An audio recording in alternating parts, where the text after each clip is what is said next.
Karena bisa jadi pemimpin itu akan merasa malu kepada dirinya, malu kepada keluarganya, malu kepada rakyatnya, malu kepada Allah. Mengapa? Mengajak takwa secara menyeluruh, tapi masih membolehkan kegiatan-kegiatan maksiat terjadi di Indonesia.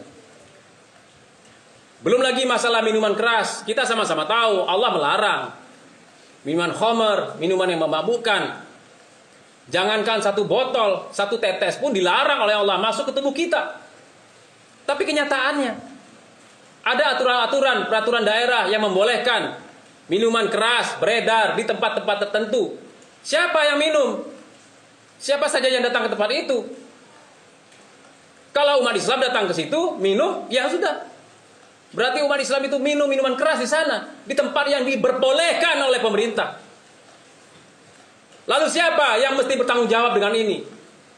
Ada sebuah kisah yang menarik ketika seorang sahabat yang hidup di zaman Rasulullah, kemudian hidup di zaman Khulafaur Rasyidin, zaman Umar bin Khattab, kemudian Abu Bakar As-Siddiq yang jadi pemimpin saat itu, kemudian zaman Utsman bin Affan, sampai ke sahabat Ali bin Abi Thalib yang jadi pemimpin khalifah saat itu.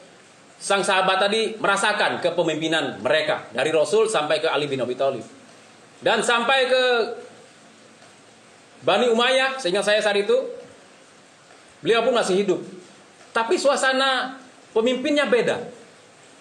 Rasul yang jelas, Rasulullah SAW orang yang terjamin maksum tanpa berbuat maksiat. Khulafaur Rasyidin sudah dijamin masuk surga. Jadi rakyat yang saat itu hidup di zaman khalifah berikutnya mengatakan kepada sang sahabat nanti, wahai sahabat Rasul, mengapa khalifah kita saat ini, pemimpin kita saat ini banyak melakukan pelanggaran terhadap Islam, berbuat semena-mena, hidup foya-foya tanpa memikirkan rakyatnya.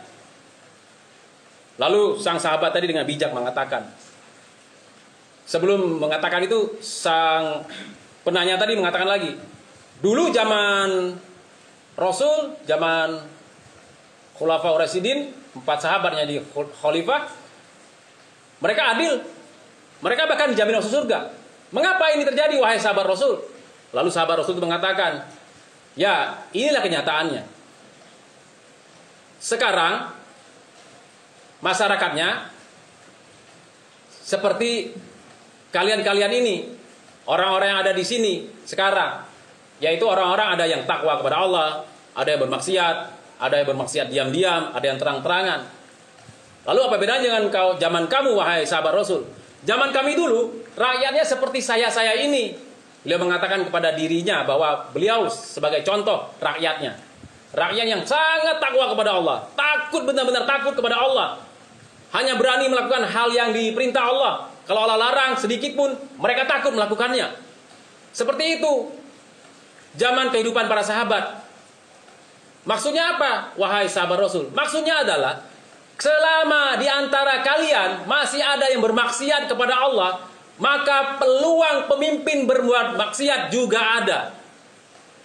Artinya kalau di antara kita sebagai rakyat, dimanapun itu, di tingkat RT, di tingkat camat, kecamatan, kelurahan, kabupaten misalnya, bahkan negara Indonesia, selama ada umat Islam yang masih bermaksiat kepada Allah, bisa jadi yang jadi pemimpin adalah orang-orang yang mau melakukan maksiat kepada Allah, baik secara terang-terangan maupun secara sendiri-sendiri.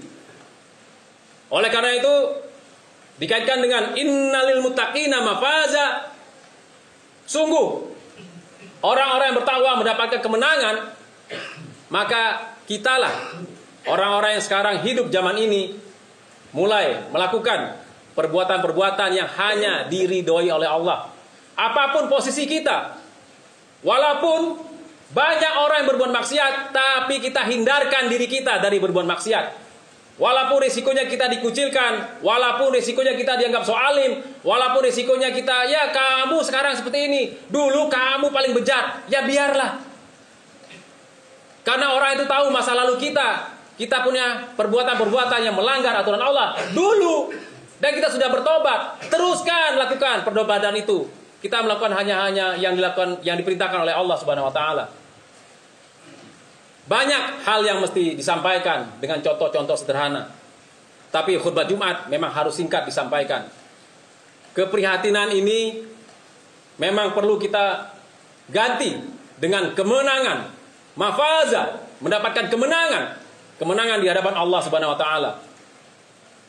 Oleh karena itu, jamaah yang saya banggakan di hadapan Allah Subhanahu wa taala, kita terus istiqomah di jalan Allah walaupun resikonya kita dianggap sok suci, dianggap aneh, dianggap lain daripada yang lain. Ketika orang banyak melakukan suap, sogok, kita menghindari itu. Ketika ada orang dengan menggampangkannya, menganggap yang haram itu susah, apalagi yang halal, maka kita tetap berprinsip. Kita yakin kepada Allah bahwa yang halal masih banyak dan kita hanya menerima dan melakukan yang halal saja. Jamaah sholat Jumat yang saya banggakan di hadapan Allah, orang normal paham bahwa ketika kita menjadi hamba Allah yang bertakwa, kita akan menjadi hamba Allah yang menjadi kebanggaan Allah. Ketika kita menjadi hamba Allah yang berusaha sebagai hamba Allah yang paling takwa, orang normal paham kita akan menjadi orang yang paling mulia di sisi Allah Subhanahu wa taala. Oleh karena itu, Bapak-bapak, para pemuda, para remaja, anak-anak, sahabat-sahabat tercinta, mudah-mudahan dengan khutbah yang singkat ini mengajak saya dan keluarga saya, mengajak kita semua dan keluarga kita untuk bertakwa kepada Allah, menjadi keputusan yang tepat bagi kita saat ini, agar masa depan kita dan anak-anak serta cucu kita selalu berkah, dan itu sesuatu yang insya Allah terwujud di masa yang akan datang.